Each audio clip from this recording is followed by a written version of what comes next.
Good morning guys. मग काय आज होता शुक्रवार, बोंबले आणि भाकरी खाऊन मस्त दिवसाला सुरुवात केली. मग निघालो एसीचं काम करण्यासाठी. आज किती दिवसानंतर मी बाईक काढली होती. बाईकमध्ये होता पेट्रोल. मग पेट्रोल भरून घेतलं. त्यानंतर पोचलो दुकानावर. दुकानात पोचता आम्हाला कॉल आला भिवंडीचा. मग आम्ही निघालो दोघं भिवंडीला पोचता आम्हाला कस्टमरने लगेच दिली चाय पिण्यासाठी. मग चाय पिऊन घेतली आम्ही. त्यानंतर कस्टमरची एसी खोलली. एसी खोलता आम्हाला समजलं की याच्यामध्ये गॅस राहिलाच नाही आहे, पूर्ण गॅस लिकेज झालेला आहे. मग काय आम्ही तर कॉईल घेतली आणि निघालो रिपेअर करण्यासाठी. मग रिपेअर करण्यासाठी दिली ठाण्यामध्ये. त्यानंतर आम्ही पोचलो हरिओम या ठिकाणी समोसा खाण्यासाठी. समोसा खाऊन घेतलं. त्यानंतर पोचलो आम्ही एअरपोर्ट्समध्ये फक्त एसीचे रिमोट द्यायचे होते. तो देऊन आला पटकन क्लच.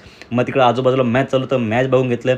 हा भाई निसता स्नॅप टाकून पोचलो आम्ही वापस. आम्हाला एक अजून काम होतं एसीचं फिटिंगचं, ते करायला गेलो. आकाश भाईच्या दुकानामध्ये होतं. मग काय आकाश भाईने सोय केली मस्त वडापाव खाऊन घेतलं. मग तेवढं आलो घरी. नान्या भाई एकदम आलस काढत होता. मग काय दोघं चंगू बंगू भाई माझ्या बाजूला बसले.